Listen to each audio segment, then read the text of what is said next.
Gonna be honest, don't really know what I'm doing. He was often a player that I would buy on Football Manager. It's already a terrible reason. From Jon Snow, Matt puts Dan's wardrobe to shame.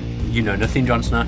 Look at him, the cat that got the cream. Ian Taylor said it was the worst thing he'd ever seen in his life. My theory on referees is you give them the nicest changing room in the stadium. It's just the most bizarre thing I've ever Hear me out. I cannot believe Gabriel Bondahor's That's crazy, That's isn't terrible. Yeah, we may well have lost listeners early doors again with a long-winded intro. Go, shoot. Hello, welcome to the Villa View podcast with Thomas Julian on my right and myself, Dan Bardell, to Thomas's left. I got caught between saying Thomas and Tom then and nearly just said it all wrong.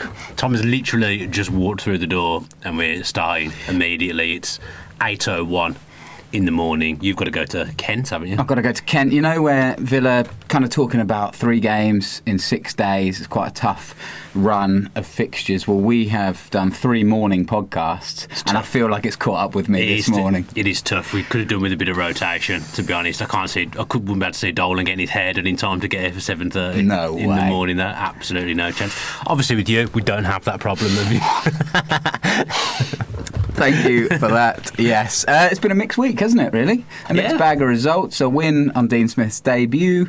And last night, obviously, not so good. Well, let's get into it, shall we? Still laughing about you nearly choking on your water then. Seems a very harsh trick this early in the morning. Villa 1, Swansea 0. Are we starting with that? I fancied about starting with last night. You always break my chronological streak. All right, well, let's start with last night then. It's just more current. Yeah. Me and Rollo did a video, didn't we, on this one that was pretty much covering the Swansea game. Yeah. As well. Yeah. All right, Norwich 2, Villa 1. Jordan Rhodes with a brace. What did you think? Ooh, what's happened there?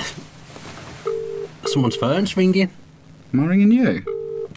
Tom, unprofessional. I'm ringing you. How are you doing this? You can tell what kind of podcast this is going to be already. We've almost had drink spat over the camera. How on earth? Tom has managed to ring me Jolly and Lescott style. I'm about to send you 3 links as well. I don't want them. Oh. So yeah, Norwich last night. First half was all right. Obviously we go in 1-0. It was a bit of a scrappy game, but you take that all day long going in 1-0. But the second half we didn't really do anything. I thought the only player that you could really say played to his potential last night was probably Twanzebe. Right. In the end, he just two poor goals to concede, both from crosses. One obviously from a corner.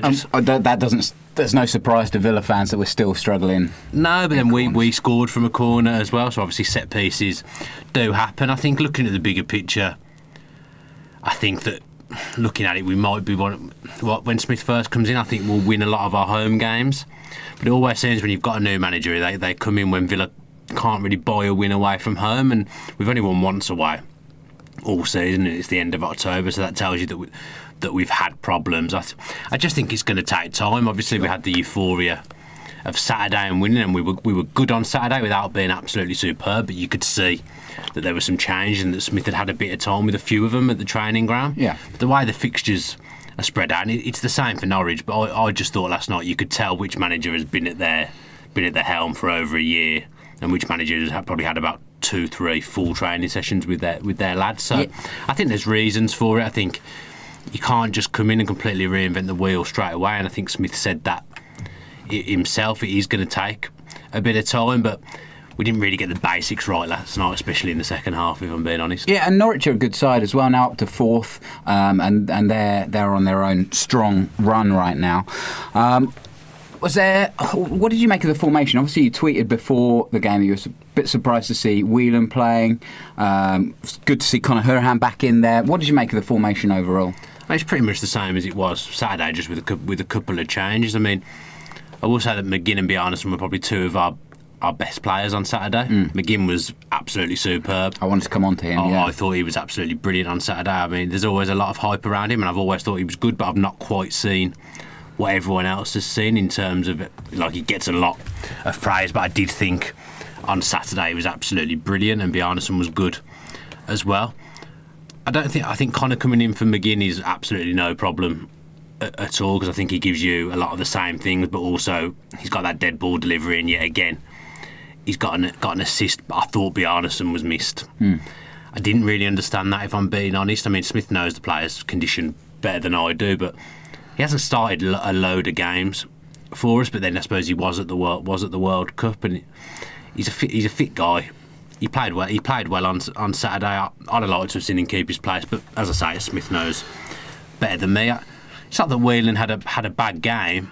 I just can't say that I really noticed him do anything defensively or offensively, but that's probably a bit harsh picking on Whelan, because I didn't think anyone except for Twanzebe was great. We've got an overload really in central midfield particularly. Do you think Smith is going to give everybody a kind of crack at the whip? Is that the right phrase? No, it makes sense. Yeah, not sure. I knew where you were going. Yeah, everybody's going to get their opportunity to shine. It just depends on how many opportunities they get and really showing. Smith's talked a lot about how important he values training and showing that you're ready and you're hungry and stuff like that. I guess some players will get a little bit more time on the pitch than others, obviously, but Whelan has to take these chances, otherwise he's not going to be there. Yeah, I mean, look at Balassi. He didn't play particularly great when he came on Saturday, and obviously, again, I don't know what goes on in training, but he's completely taken out the 18 and El Ghazi's in the squad instead of him. So I think what you do on the training pitch in the week and what you do in games is now going to have a massive difference and a massive say, because Bruce, he had his favourites, didn't he? Sure. There was those that were never ever going to be dropped and those that were never going to be someone that he favoured. So I think that's good. I think that's the way it should be with Smith now, not what Bruce was doing. I think that's good, but I suppose the fixture list hasn't been kind. In a way, he comes in the international break and it's a good time to get a manager, but actually in a lot of ways it's pretty bad as well, because he's not really had much time with a lot of the players who were away. I think did he say 13 were away on international duty, or did he say he only had 13? They had 11 to I think. work with. Yeah. So that's a lot of players missing for a start. Yeah. And then to have 3 games in 6 days, 2 of them are away, and actually the 2 away games as well have turned out to be, again, surprisingly, 2 of the form teams. On paper, you look at those games and think, we can probably go there and win, but QPR have picked up as well, annoyingly, just in time for us to rock up at Loftus Road. So it's a tough start, and to get your ideas and get your blueprint across so early with all this disruption, it's just not going to happen, is it? So I think you've got to look at last night and just be realistic and just accept that along the way we will lose games, and that maybe there's going to be some inconsistency this season, like in Bruce's first season, but you've got to look overall and think that there is a plan and he is actually trying to implement something. Yeah, I wanted to touch on what you said there about Balassi as well, not playing as much, and obviously Villa fans have been calling for Balassi. Do you think there's still an overlying bit of injury with him? Because he's been very much on the periphery, and obviously lots of Villa fans want to see the explosiveness that we've seen of Balassi in the Premier League, and we just haven't had that opportunity yet. Do you think there's still some sort of injury concern with him? I don't know, it's October the 24th, isn't it? And I'm not a fan that he probably hasn't had any under-23s football since he's been here, because how's he ever going to get match fit if he's not starting games, and he isn't starting games for us at the moment, so he's never going to be at peak condition until he has a couple of 90-minute games. I'd chuck him in the under-23s if he's not going to be starting games. We need to get him ready, because he's going to be a big player. He's on a lot of money. We're paying a lot of money of his wages apparently, and he's someone that can be a really real difference maker. I mean, I think you saw last night why El Mohammadi, and Saturday a little bit as well, why El Mohammadi and Adoma are the ones that he's picked on the wing, because they will do the defensive shift, and we're actually playing in a way going forward now that actually they're still getting a chance to come forward, because as soon as Adoma went off last night, it just wasn't the same. Going back defensively, El Ghazi didn't offer the same protection. Codger came on at the weekend and played on the wing and nearly cost us a goal by just completely going to sleep and not tracking his man. Luckily, Neil Taylor and Neelan between them managed to get it away. So I think we're seeing why Adoma and El Mohammadi are the ones that are picked on the wing. But I mean, it's no good having players like El Ghazi, Balassi, Codger if they're not going to play. So they need to buy into it. It's up to the players to not switch off and do their job and do what Smith asks of them. Last week we talked about who was going to be the player that really took this opportunity, this exciting new era under Dean Smith, and we obviously talked about Hogan and Grealish and a few others. First 2 games under Dean Smith, have you seen anybody that's kind of immediately sparked? You mentioned Twanzebe. I think looks a lot more comfortable and a lot better, but then It's not rocket science to put a centre-back at centre-back. Kind of makes sense. Is it? doesn't I mean, Dean Smith said, we're light. We've only got 2 centre-backs, so I'm playing them. That makes perfect sense, but that's the kind of thing that we weren't seeing at the start of the season. I think Neil Taylor's been better. Yeah. I thought he was good on Saturday and actually thought he was okay last night, but I put that on Twitter and got shot down completely by people saying he was rubbish. But I didn't see that. He put a lovely ball in towards the end of the game, but there was no one there. Jack was better. On Saturday, he was getting closer to Tammy and he had more of the ball and more a say of the game. I think he found last night difficult, but again, not helped by being pummeled every time he gets the ball. He must have been fouled about 17, 18 times, and it is just a joke now. Smith mentioned his output. His output does need to improve because he's 1 assist all season. I think as the game went on last night, it felt like the team was getting worse, but he was getting better and getting more of a say in the game. But his dead ball delivery didn't help him or do him any favours last night as well, because he was putting in some poor set pieces. We're trying to play him back into form. He's not at his best at the moment. I don't think it's for a want of trying. I think he's desperately trying, but for whatever reason, it's just not happening for him at the moment, and sometimes that can happen. Yeah, totally. And he does stand to benefit massively from this total football style that Smith plays. And like you said, right from the off, it will take time, and we want to keep him front and centre of building that new style of football around Grealish. And it will take time, and the relationships between him and Balassi and getting Tammy Abraham and Balassi and El Ghazi, like, it's going to take a little bit of time, but hopefully, like you say, we give it that time and we'll see the fruits. Well, this is what, again, going back to what I was just saying before, but El Ghazi and Hogan come on last night. They haven't played all season. I mean, obviously El Ghazi has played, but not played for a month or so. I think last time he played with Sheffield United when we were there. Like, and that wasn't a strong showing from anybody. I mean, he scored, to be fair to him. But I know you're blooding the youngsters through the under-23s, but these people aren't getting games. So when they come in and needed in the first team, I'm hoping this is something that might change now under Dean Smith. They're not going to be ready because they haven't played. Hogan barely touched the ball last night. I mean, the service was completely non-existent, and we did miss a bit of Abraham's hold-up play when he went off, but you can't really knock them because they're not playing, and Hogan's come on and not got any service. So it's going to take time. We need to be patient. There's going to be changes throughout the setup, training, playing. Fitness has already been mentioned, as it is whenever a new manager comes in. And you will say after 55, 60 minutes we did look like we were blowing last night, but we put a lot into Saturday, I would think, but they're going to have to get ready and go again, as Paul Lambert would say, ready for Friday, because the fixture congestion is not great. Yeah, I've got Dean Smith's quotes here from last night. It's quite good notage. You know, yeah, well done. Always with the notage. It's quite direct, and it's quite. There's no real excuses to it. It went wrong by not defending 2 crosses. That was the be all and end all. Overall, I thought both teams cancelled each other out a little bit. The players can feel slightly unfortunate that they got beat, because I don't think they deserved to. Would you say that? Do you think it was a draw at the end of the day? I think a draw would have probably been a fair result. I think we were better in the first half, they were better in the second half, so we won the first half, they won the second half, but unfortunately they scored 2 goals. Yeah. In their half. It's just the manner of the goals isn't great. I mean, the corners come in. Didn't feel like Hutton covered himself in glory for either goal, but for the first goal, I think he got beat quite easily. Neelan's come out, maybe not strong enough, and that they've scored. Second goal, I didn't think, I might be being harsh, I've only seen it back on the replays during the game, but I thought Hutton could have maybe stopped the cross coming in. I thought Chester might have been able to react a little bit quicker, and then I did also think Neeland might have had a go at getting down to that, but I suppose it did come through Chester a little bit. They both felt quite avoidable, but then I'm sure Norwich are looking at our goal and thinking that was avoidable. But it's always the way with set pieces. I've got to say the delivery was, for the first goal for us, for Connor's delivery was unbelievable. That's a great delivery. I don't know how many assists that is for him now. I think he's already into double figures. He can't be in double figures already. It's insane. Like, I'm sure I saw it the other day. I need to look it up. No way double figures. You've got 2 things open here.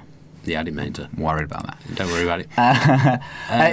I'm sure he's already approaching what he was last season. or just maybe it's involvement in goals, something like that.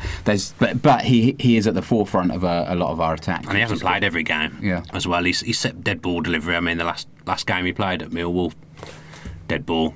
Tammy Abraham scored. So we've scored 10 from set pieces. Maybe what you say is true. I'd wager that he's took a lot of them, to be fair. So yeah, he's just fitting all the players in. I think unfortunately, or fortunately at the moment, we've got 4 very good players vying for 3 places. The one is always going to be left out. If Smith can get a system, then that's perfect for the Championship, because it is a busy league. Like you say, we've got 3 games in 6 days here, and that will happen again. And it's a pretty relentless season. And as we found out last year, you go all the way to the playoffs, and it's a long season. Playoffs looks a little bit far away at this point. But anything else? How many are we off the playoffs now? We are, in terms of points, we're only 3 points actually off the playoffs. We're down in 16th and 3 points off the playoffs. I'm not happy with seeing Birmingham there in 9th. Is that? Yeah, they've done well. But I mean, like I say, there from 6th to 16th, 3 points difference. Yeah, so QPR had an atrocious start, and they're 11th. They're 11th now. Yeah, the league's a joke. Leeds have dropped down, haven't they, as well? They're down to 5th. Yeah, Middlesbrough, Sheffield United top on 26 points. Sheffield United had the chance, obviously, to go outright leaders last night. West Brom in 3rd, level with Norwich now, both on 24, Leeds on 23, and then Derby make up the playoff positions in 21 points. I tell you what, if the season ended now, obviously that would be no good for Villa. Yeah. Sitting at 16, but my predictions, I had them 3 as the top 3. Did you? Middlesbrough, Sheffield United, West Brom. Not in that order, but I had them in the top 3. Yeah. I mean, Stoke, who I think I had to win the league, had one place below us. Good times. Gary Rowett's in trouble, isn't he? It's a bit, isn't he? We've got them next month. I'm sure they'll get a new manager in time for them. But they drew with Sheffield United last night, so it just kind of shows you... I haven't looked at the results, to be fair. Yeah, it just shows you... I mean, it's going to be a ridiculous league. We've said it all the way through this season that it's so open, the Championship this year, so we shall see. Anything else from the Norwich game you want to touch on? Just that I was thinking this morning, I kind of, when your alarm's set and you've got to get up, and you keep waking up just before it. Oh. And obviously my first thought is Aston Villa Football Club. Of course. When I wake up in those moments, and rolled over and tried to cuddle me, and I was just thinking about Villa. Just the thinking... I feel like there's a Rolo. You can cut this a little bit and just have like a thought bubble. It's a valid point. It's a valid point. Right. He'd be lucky if he has time to cut it with our transfer situation. Yeah, that's true. At the moment. You're going to go into that? No okay. Point. No point. I don't want the Sky security on my back again. No. I forgot what I was going to say. You woke up thinking about Aston Villa. Obviously we had the euphoria of Saturday, and this is not a dig at Smith or anything, because I completely understand why we lost last night. It's not a dig at the players either, but teams get that new manager bounce when a new manager comes in. We've played 2 games and we've already lost one. The new manager bounces could lose again on Friday, then you haven't really got one, have you? Honeymoon period over. That's what I'm saying. It's just a horrible start. Saying that, I think we'll go to QPR and win on Friday. Do you? Good. I think there'll be a bounce back. I think there needs to be a reaction to that performance, because that second half was lax. It wasn't good enough, and as I say, I think there's reasons for it, but we can only keep on losing so many games, can't we? Otherwise we're going to be down here again. I want us to at least have a shot of going up when it comes to May. Yeah. In the playoffs. And we, like I say, it's still very early in the season. We're only 3 points off. How many have we lost now? 4 or 5? 4. 1-4, drawn 6. And how many have Middlesbrough at the top lost? 2. Yeah, okay. It's a bit 16th and only lost 2 more. Sheffield United have lost 4 and they're joint top. It's draws. Yeah. It's draws that kill us, and it has done ever since we've been down in the Championship. Draws absolutely kill us. And hopefully, under the Dean Smith era, we will eradicate that, get a bit tighter and hold on to wins, because so far we've been leaky. You could tell already he'll need to get a couple of people in it. In January, won't he? He'll want some more options, some more of his type of players. James Chester's been training with the club, is that right?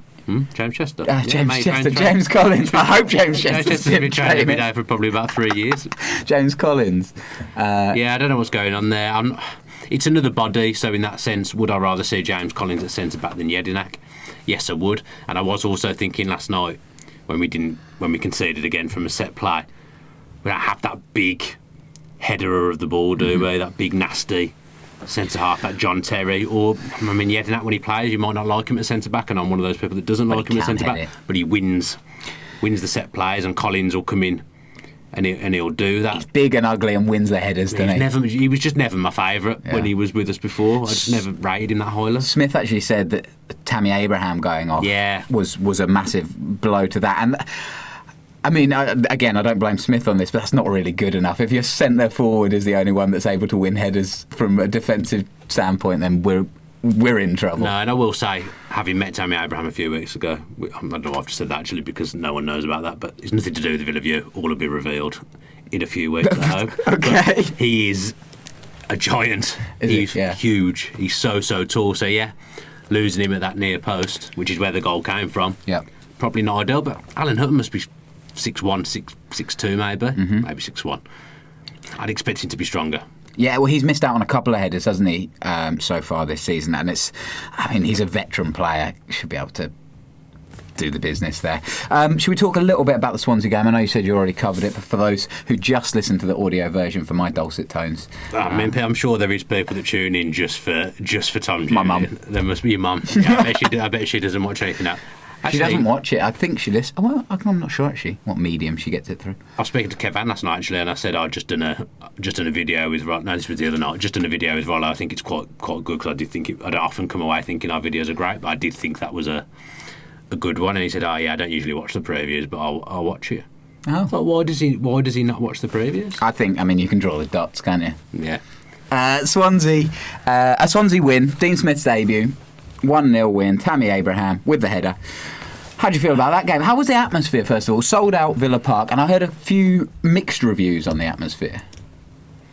I thought it was okay. At the start of the game, it was great. Dean Smith coming out, he got a fantastic reception. John Terry and Richard O'Kelly, they all got brilliant receptions, and the fans were bang up for it. Obviously, they dug it. When you have a minute's silence, it's always sad, but it always seems to create a good atmosphere at the start of the game for some reason. There was a big roar when the whistle from the referee goes. So I think it fell a little bit flat, the atmosphere. I wouldn't say it was anything like some of the atmospheres that we had last season. I'm thinking Wolves at home, Blues at home, for example. It was nowhere near those levels for a full house, I didn't think. But what I did like, it wasn't negative. Sometimes when you've got the full house and in the nicest possible way, some of the people that don't always go are quite demanding when they're at Villa Park and can make the atmosphere quite difficult at times, a lot of moans and groans, but I didn't get that. On Saturday I thought it was very patient, and I just hope it stays like that, because it is going to be a long process. We're not necessarily going to go up this season. I already do think we've left ourselves maybe too much to do for automatics, because I think we're already at how many points? 8 points off automatics. There's only 8 now? Yeah. Let's go, all guns blazing. We definitely should get it. Sack Smith if he doesn't get it. I did say, it must have been a joke.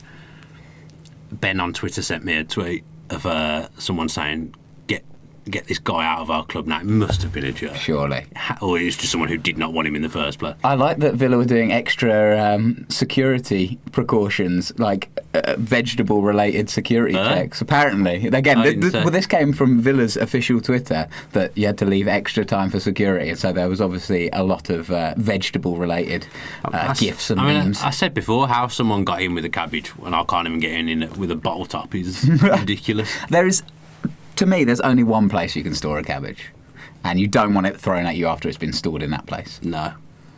I'm not sure if me and you are thinking of the same place, but let's move away. Yeah, shall we? Cabbage has been good. You mentioned John McGinn earlier on, and he was highlighted for his work rate on Saturday afternoon. Excellent. We saw him against Millwall, and he seemed to be struggling a little bit with an injury. Then has this great performance against Swansea, then doesn't feature on last night. Again, are we still kind of... Is Smith... Do you think he's been a bit cautious with these players? He's suspended. Oh, OK, well, that'll do it. 5 yellow cards. Well, that'll do it. Stick that in your notes and smoke it. Not there. Well, it's good rest for him then, isn't it? Yeah, as I say, he'll be fresh for Friday. Way too early for these notes. It is too early. He'll be completely fresh for Friday now, although he must be absolutely knackered after Saturday, because he did put in a phenomenal performance. I thought he's pressing and he's closing down, and he was pressing. That's been one criticism I've had of him, if any, was that I didn't think he was necessarily pressing in the right areas, but he'd obviously been told to press high up, and he won the ball a couple of times, and Smith talked about turnovers and how we should have made more of them, and he's completely correct, because McGinn won the ball in a couple of areas, good areas. I think it was Tammy who made a couple of bad passes after McGinn's closing down. I quite liked it. A bit of NBA, wasn't it? Bit of basketball on the turnover. It was enjoyable. He played very well. I told you, Smith buys into the American system. We've talked about it before. Yeah, he does. McGinn's won balls up high up the field before throughout the season, really, and created some great chances from that. And if we get the end product from winning those turnovers, then we should hopefully see a lot more productivity from the strikers. He's a bit of a live wire. McGinn, they call him Mad Dog or something. Yeah, terrier. I described him as a pit bull or a pit bull because I didn't check my. Oh yeah, I saw that. Yeah. I didn't check my spelling. Embarrassing. A rare burst of signal at Villa Park. Desperately trying to get a tweet out on Saturday. I don't know why it's so hard to use your phone at Villa Park. Yeah, it's just difficult. Absolutely impossible. Even when you have the Wi-Fi, it doesn't work. It doesn't work great. But that's a different story. That's a story for a different day. But his technique is haphazard and strange, but it seems to work for him. Like he kind of puts his bum out, and people can't get near him, or he just puts his bum in front of the man and wins the ball back. It's a strange technique that I've never seen before, but it works for Mad Dog McGinn. He harries players, doesn't he? He played so well on Saturday. So well. Is there anyone else you'd highlight in Saturday's game? Tammy Abraham had a few chances. Yeah, he could have had a hat-trick. Yeah. On another day, I thought the header was a more difficult chance than was made out, but he should have done better with the one on his left foot where he made the space for himself. He did the hard part. A lovely touch. And then just put it straight at the keeper, put it anywhere else. Norfeld played well. He made a couple of good saves, but they were straight at him. Yeah. I mean, our keeper's made some saves. I was going to come on to that, as well. I'll let you come on to that. In a bit, I thought Bjarnason was neat and tidy, made a difference, and you noticed him when he wasn't there. Last night, Taylor was like a different player. I thought it's not his game, being that overlapping forward and bombing on like a modern day fullback, but I thought he played well and acquitted himself well. On Saturday, I'd have him in our top three players. On Saturday, Taylor, which is an improvement from where he was under Bruce, because I think he completely lost all confidence under Bruce. And yeah, Neelan's had a really good game on Saturday, but then I guess there's question marks over him after Tuesday, and I really want him to be a success, and I'm still fingers crossed that he will be, showing that he can be a good goalkeeper in certain games, but I do feel like a few of the goals have been avoidable. It was nice to hear on fan cams people coming out and saying, Neeland had a great game, and you watch that and go, yes, maybe this is the turning point. And like you say, it's another tough game. It's difficult for keepers because you are under so much scrutiny all of the time, and one mistake makes you are then the scapegoat potentially for that loss. Having said that, you're right, Neeland isn't playing like a championship keeper right now. I mean, I'm not sure either goal last night was 100% his fault. I'd have to analyse it and look back properly. I mean, if he stayed on his line, they probably don't score, but he's come out and he's tried to be positive and get the ball, which is made perhaps what he's been instructed to do. I know that's how Brentford's keepers operated. Bentley used to come off his line quite a lot and play quite high up, and that, to be fair, I've heard a lot of people say he doesn't come off his line, and then he comes off his line last night and we concede. So just show, like you say, being a keeper, it's difficult. It is difficult, but that is why you get paid the big bucks, isn't it? I wouldn't know. No? No, I don't get paid. It's a weird one. Kind of like we said earlier, the honeymoon period for Smith is already over. We're back in on Friday night for QPR, and you're feeling confident. I think you've got to just go there with a positive mindset and hope that we play better than we did in the second half. Again, we might very well lose, but I'm not going to go there on Friday sulking and in a bad place about Villa. We've got a new manager. He's not a miracle worker. He's not going to come in and change. There's like set in stone problems there that from the previous management. He's going to take time for Dean Smith to put that right and put his own stamp on things. So we're going to lose games along the way. I think we'll win games along the way as well. Hopefully Friday is one of those ones that we win. But QPR, after having an awful start and it looking an absolute certainty that Steve McLaren wouldn't even make it past August, he's turned around. I was speaking to our friend Dean Spencer and he's enjoying what he sees, although we obviously lost last night and they won, and I got a text straight after the game saying see you on Friday. Oh. He's an idiot, isn't he? And I just thought, oh, great. He builds it up, doesn't he? He's made this mistake a number of times. He's come back and bit him. Just looking at the table, QPR in 11th. Again, it goes back to all the draws. QPR have won 6. They've also lost 6 as well. So they're just drawing less and getting those wins where they need them. Having said that, they're 2 points ahead of us at the moment. So all could change come the end of Friday night. Yeah, but Bruce judged me after 12 games. Did he get it bang on 12 games? Yes, he did. He got 11 games and then we won without a manager. I mean, I look up the football we were playing under Bruce and McDonald. He got 100 games, to be fair. Yeah. Even last night, like the first half, there's signs that things are changing and that it's going to be different. Yeah. So, like I say, it's just... We all struggle with to have 2 good halves of football. I mean, the first half wasn't perfect by any stretch of the imagination, but it was okay. We just never have 2 consistent halves of football, because even Saturday we were brilliant in the first half and not quite as good at the second half, although we still made chances. But I do think at home we'll be strong under Smith to begin with, but I do think away might be a problem. Yeah, I mean, that's not necessarily a trait of Smith, though, is it? Villa are strong at home generally, so it's good to have that platform. And if we can build away, which we have been atrocious for a long time now, then that's where the points are going to come and we'll climb up the league. It's just the goals last night more than anything, because you do feel like they're avoidable, and other than I don't really remember Neelan having to make many saves, so they've not really. Although they've played quite well, Norwich and looked neat and tight, they've not massively troubled us, and we've managed to find a way to lose. And that's the worrying thing. We seem to find a way to lose tight games this season where there's not much in it, which is a bit frustrating, because the players all have come in last night. And I'm not hammering the players at all. I don't want to hammer the players, but they'll have come in last night and known in the second half it just wasn't good enough, and they'll be frustrated at the goals and the manner of the goals they've conceded, but such is life. Yeah, well, we'll move on to Friday. Mentioned Dean Smith kind of making the changes. One change that he's made is that he wants to have a leadership committee. Did you read this? Yeah. Last week. So James Chester will stay as club captain, but it's not just on him to be the captain. Essentially, he wants a room full of leaders. Doesn't sound to me like anything revolutionary, that. Like, I would expect most teams to have 2 or 3 important people in the dressing room.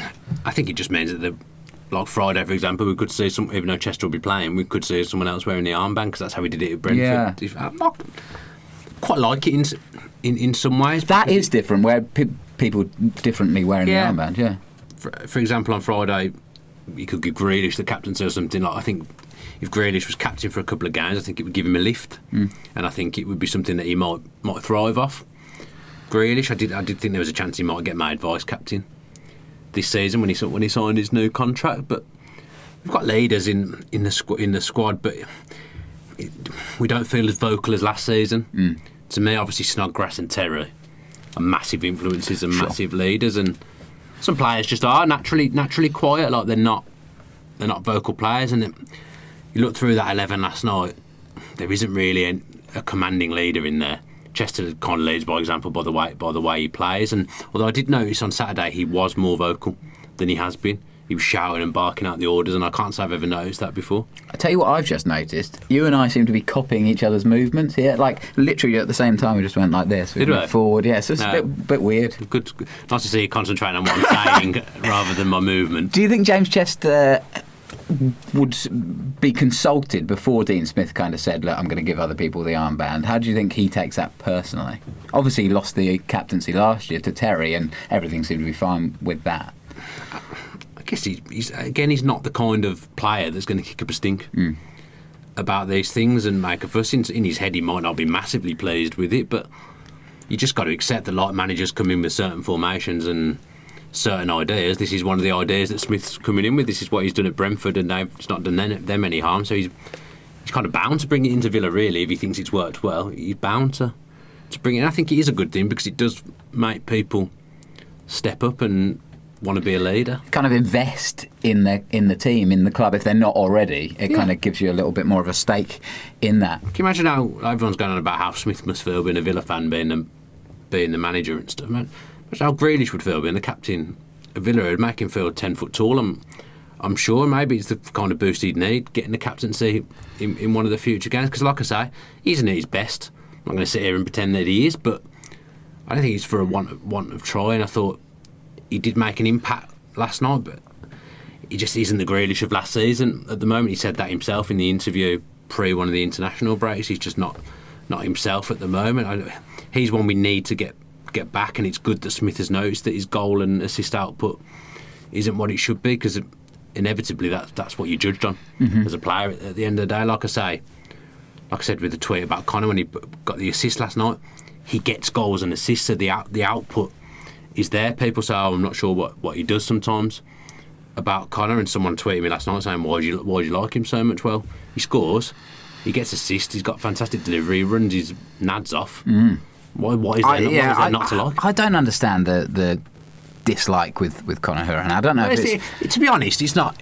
It could be any player. Yeah, you're always going to get opinions of people. Oh, they don't, and it was always central midfielders as well. Oh, they don't do anything. When we had Barry Bannon. But I can see that with some luxury players. But Hourihane, to me, isn't a luxury player. No. He works so hard, and you can visibly see that. If you're a stats guy, he puts up the stats. If you just watch the game, you can see him like running back, winning the ball back, and then playing it out. He plays well. He puts in the crosses. He puts in the set pieces. To me, he offers us so much. I just think it's a judgment thing in central midfield, because we had Barry Bannon. I thought he was a decent player, good player. People who say he didn't do anything, the fans got on his back. Then he goes and plays somewhere else, and everyone's like, "Oh, he's brilliant." Why did we let him go? No one was saying. Yeah. I mean, okay, we're in the Premier League. But no one was. These players aren't bad, are they? I mean, Westwood. Bannon, to me though, like I mean, I know what you're saying. He seemed to have a little bit more of his demeanour when his head was down. It was very down, and that kind of felt like he. Not that he didn't care, but it did kind of come across that way. I think he does care. He's come back and gone to Villa games since. I think he tweets about Villa still. I think he did care. I think he just was playing in team. That wasn't very good. Yeah, but what I mean is the kind of the way he presented himself. Kind of, if you, I mean, it's so hard to play in that team, I imagine. But like, you lose a goal, your head goes down, you get frustrated, and then Villa fans are going to get on you. I totally see what you mean, though. That there's always a scapegoat in that. Look at Westwood and Loughton. They're playing in the Premier League, but apparently they weren't good enough for us. Apparently Westwood wasn't good enough for us in the Championship. I always like Westwood. The guy's playing Premier League football every week, so he's obviously got something, hasn't he? I think sometimes we just, like you say, there's always has to be a scapegoat. We always have to overanalyse everyone, and I get it's ironic saying that coming on a podcast. I was going to say, talking about Villa, but I like to think that I try and be reasonable and look at things from both sides. There's no one's particularly disliking in that squad. I think they're all good players, and they've all got good attitudes. I'm not going to get on their back just because we lost the game. Yeah. That's good. One thing that's happened since our last podcast was the John Terry, Richard O'Kelly interview on AVTV. If you haven't checked it out, it's quite interesting. I don't think they say anything revolutionary in it, but it's nice to hear. I mean, Richard O'Kelly kind of comes out straight away, and he's like, always wanted to work in the Midlands, always wanted to work for a big club. And I enjoyed that because my best mate used to play for West Brom youth team, and he coached him. Yeah, that's cold. Yeah, so he's basically saying West Brom aren't a big club. Don't count. Which I enjoyed. Yeah, but you could see the smile on his face and the excitement, a bit like Smith, really. And O'Kelly, obviously, they've worked together, him and Smith, for a long time. He just basically echoed everything that Smith had said in his early interview. I've completely lost my mind, was it? But I feel like we talked about this in last week's podcast. We talked about Dean Smith's. Did we talk about this as well? No, I don't think it was out. I thought I said something about the Midlands, what a great Midlands accent, and we had a whole conversation about it, or if I dreamt all this. We might have... I'm not sure. I think you might have mentioned it, but not the interview in particular. Well, I think we did, but I can't, definitely wasn't in the notes. I definitely can't remember for certain. So we could talk about it again. Well, I just kind of wanted to bring it up, and John Terry talked about starting from the bottom and working up. Kind of referenced people like Frank Lampard and Steven Gerrard, and that he wasn't at that level yet, and what a great opportunity. Well, they finished playing a few years ago. John Terry's literally only just finished playing, so I think it makes sense. Yeah, for him to come in, he's still wearing those white boots though, isn't he? Loves them. Yeah, he won't take the white boots off. He won't wear the coach's black boots that you're supposed to wear. Is that right? Apparently, I'm surprised he's not getting more stick Maybe he is. Because he referenced that he came out in those white boots at training and got a load of stick off the coaching staff and the players because the managers wear black boots, but he was still wearing them on Saturday. Rocking them. These white boots. He obviously likes his white Nikes. Yeah, absolutely. Why not, eh? Well, you're going for the white and really black gone for, combination. I mean, I've got to be honest, this outfit's too young for me. I was thinking that. I wasn't going to say it, but with those, with those specs Those greys, they're not even specs anymore, now, man. No, it's true. Fully blown greys. Very Mourinho from you. Yeah, but I just thought I'd try it. I've got this white denim jacket for those who are listening via audio, and Tom's obviously taking a dislike to it. No, I mean, it would look great on a, say, 25-year-old. Yeah, I'm trying to stay young. Trying to stay young, Tom. Very much so. It's so early. I don't think we put out a tweet. I just thought there was no point with the game last night because we've had to have put it out at 10 o'clock, half 10, and then you would have had no time to get them down. I just felt like I felt like all the stuff was going to be about the game. So apologies for not getting you involved this week. Rollo's gone lax on the comments. Yeah. As well, we haven't had any of them for weeks. No. Yeah, Rollo's. I should say I've gone lax on the comments as well. I haven't checked them for a while. Yeah. So Is this you saying that we've got nothing else to say and we've got another 15 minutes of the podcast left? Well, we haven't. We've done 40 minutes of podcast. I don't have anything else to say. That's me. Is there anything else burgeoning that you want to talk about? Good word. No, but I don't want to finish I'm yet, sure Tom. it's the right word. I liked it. It might not be right, but I still liked it. I don't want to finish yet, Tom. You'd have to find something to entertain us for 10, 15 minutes. All right. Well, you didn't prepare a squad numbers game or something? No, I definitely didn't. Do you know what? I've been so busy in this week. That's Is probably this what the last why. 10, 15 minutes of the podcast is going to be, you complaining about your busy life? If you want it to be. Yeah, why not? Yeah, just very, very busy. Lots going on at work. Home life, obviously changing. Had to pack the hospital bag. Already? Yeah, because from now she could When drop. should you? I'll ask you this off camera. End of Every November. week. End of November. Yeah, but now we're 27th of November. 24th. I'll tell you what, I was unlucky. Yeah, I mean, I have told you every week. Yeah, it's true. but only 3 days out. I wouldn't remember your due date. No. So I haven't got one. no, it's true. So yeah, very busy and just getting a bit uncomfortable. So you got to be there, haven't you? Okay, so I mean, for those of you that don't know, obviously Tom's having a baby, but he's also having a baby shower Oh yeah. on Saturday that I'm being forced to go to. Without being sexist, I don't feel like a baby shower is a man's thing. One, you weren't forced; you were invited, No. and Well, I didn't actually get the proper invitation, did I? You had to forward me someone else's, so it says someone else's name on my invitation. does it? Yeah. I forwarded you mine, so it's probably got my name on it. I It did. doesn't say Dan and Ange. I did send it to you. Okay. I don't think it says that to anybody Okay. because it's a generic Okay. paperless post thing. Sorry. Yeah, Hannah wanted an all-inclusive, men and women, a whole thing. There's going to be food. I mean, we should say that Tom's got very lucky that the Villa game got moved to a Friday because they. Well, very lucky because you can come. I wouldn't. Thank you. Because no offence Thank to you Tom so and much. his unborn child, but I wouldn't be coming if Villa were playing QPR on Saturday. That's fair. Yeah. Fair enough. Yeah, that's. It's going to be a nice time. We're going to need something Villa here, Tom, to talk about. What do you want to bring anything to the table? I'm trying to think, and I can't think of anything like you say. It's too early. This could be the worst podcast we've ever done. I don't. I mean, it's 45 minutes long. Yeah, I suppose. So, I am not going to give up on promotion just yet. An automatic promotion. Oh, well, you've done that. Yeah, I've dug deep, and I think. What I'm trying to say is, I obviously hope that we win last night, and I hope that this kind of new manager bounce would last a little bit longer. But He might come back. I still, He might bounce back in. we're only 14 games in. We've still got 30 games left, something like that. Yeah, about right. 30. And there's. That maths was terrible from both of There's- us. I'm not even convinced that's right. That is right, Is isn't it? right? It's 46 games. Yeah, isn't it? There's so many games left to play. I feel like we've got that. Is it the terrible December? We've got terrible December. Doesn't look great, but then we could pick up wins under Smith that you wouldn't have expected us to under Bruce, so it could balance out. Why would you give up? Yeah. Because, like you say, it's so tight. And Why it's mathematically possible? Sorry, November's still quite kind, and we've got the Birmingham derby. That's going to be a massive boost if we can beat them and overtake them as well, because nobody likes being below I Blues. just feel like they find a bit of form as we're about to play them. Usually they change their manager when we're about to play them. They always seem to start winning again around the time we play them. Looking ahead to that game, I've got to be honest, when I'd seen them earlier on in the season, a couple of games, I think they drew them both.